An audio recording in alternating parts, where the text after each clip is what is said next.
bir avuç duyarlı Müslümanlar olarak Siyonist vahşete ve yapılan ırkçılığa karşı hep beraber Üsküdar Meydanı'na yürüyoruz. Hadi İsrail, Filistin'den defol!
Boykot malı alma, zulme ortak olma.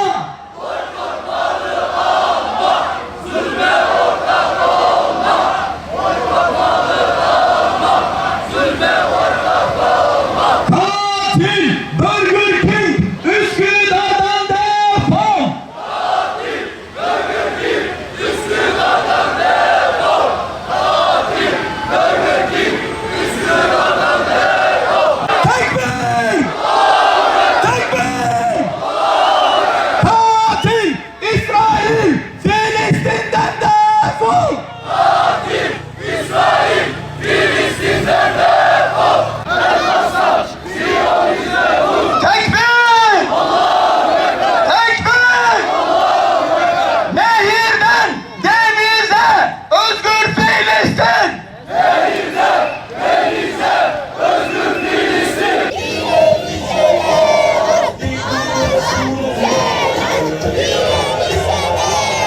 Bismillahirrahmanirrahim.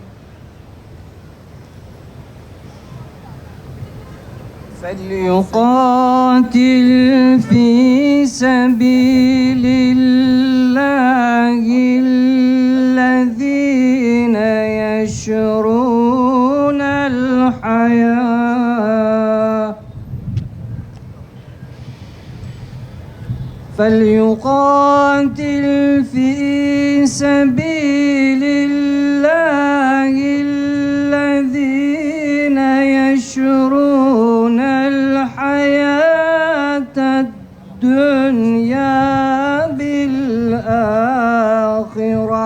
Müminler bir zulüm ve saldırıya uğradıkları zaman, bir bagye uğradıkları zaman birlik olup karşı dururlar. Biz burada yeni bir içtihat yapmıyoruz. Biz burada 40 kişiye vardıklarında hakkı, adaleti ifade etmek için Kabe'ye doğru yürüyen Resulullah Aleyhisselam'ın sünnetini devam ettirmek istiyoruz. Kardeşler,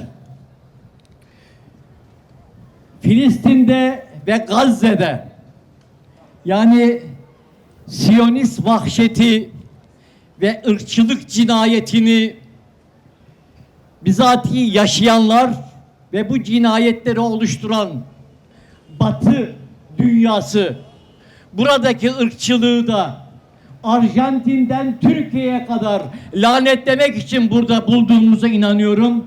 Bu konudaki peygamber sevdalısı ve Özgür Filistin platformunun bu toplantısını hayırlara vesile olmasını tebrik ediyorum. Bugün biz burada insanlık onuru adına, insanlık vazifesi adına toplanmış bulunuyoruz.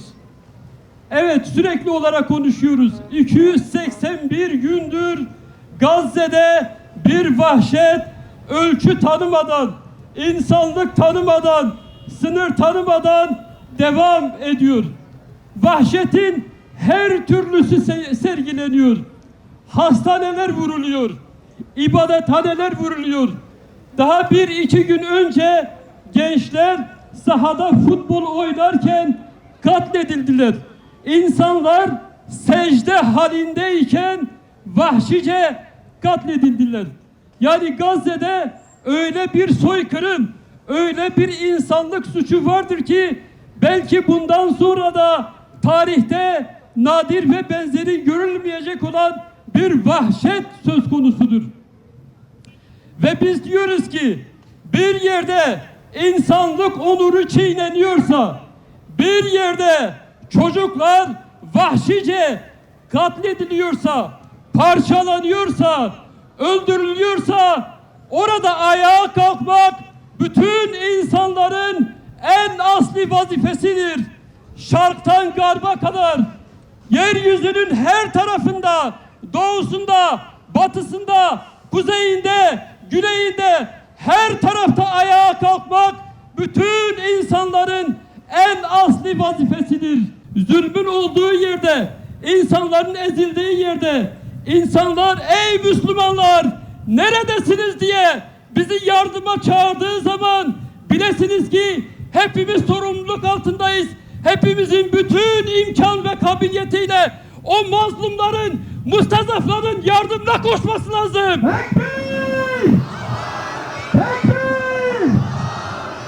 Bir yandan Gazze'deki insanlar imtihan olurken bir yandan Müslümanlar imtihan oluyor.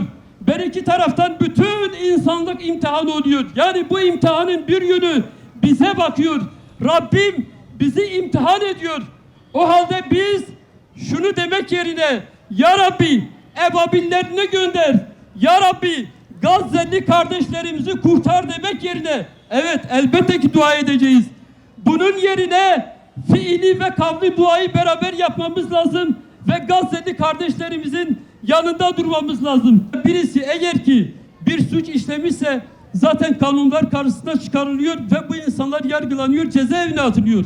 Bunlar üzerinden kardeşliğimizi baltalamaya çalışan ve dış odakların mobilize etmiş olduğu güçlere, kesimlere, ırkçıların oyunlarına kesinlikle gelmeyiniz. Biz diyoruz ki biz Müslümanız. Mazlumlar bizim kardeşlerimizdir. Kesinlikle ırkçıların oyununa gelmeyiniz. Diyoruz ki yaşasın kardeşlik, yaşasın insanlık, yaşasın İslam kardeşliği, kahrolsun faşizm, kahrolsun ırkçılık. Mazlumların sahibi Allah'tır. Mazlumları koruyan Allah'tır. Allah önce de koruduğu gibi yine de koruyacaktır. Ama Allah bizi deniyor. Allah bizi sınava tabi tutuyor. Bu zalimlerin yaptığı vahşete karşı acaba insanlık ne der? Müminler ne der diye hepimizin notları yazılır. Defterlerimiz dürülür ve Rabbimize arz edilir. Sürekli söyleniliyor, anlatılıyor. Televizyonlardan görüyoruz Gazze'nin durumu. Bu vahşi barbarlar, bu peygamber katilleri, bu bebekler katilleri, bu katil sürüler hiçbir yeri dinlemeden bombalıyor, vuruyor, örüyor, öldürüyor. Bu onların erkekliklerinden değildir. Korkak insanların göstergesidir.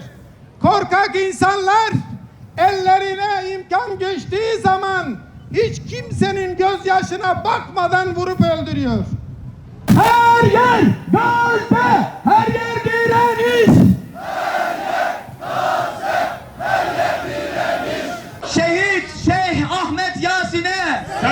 olsun. Abdülaziz Rantisi'ye, Selam olsun. Muhammed Dayfa, Selam olsun. Allah'ın aslanı Ebu Ubeyde'ye, Selam olsun. Siyonist zulme sessiz kalmayıp bu meydanları dolduran duyarlı Filistin sevdalılarına, Selam olsun. Esselamu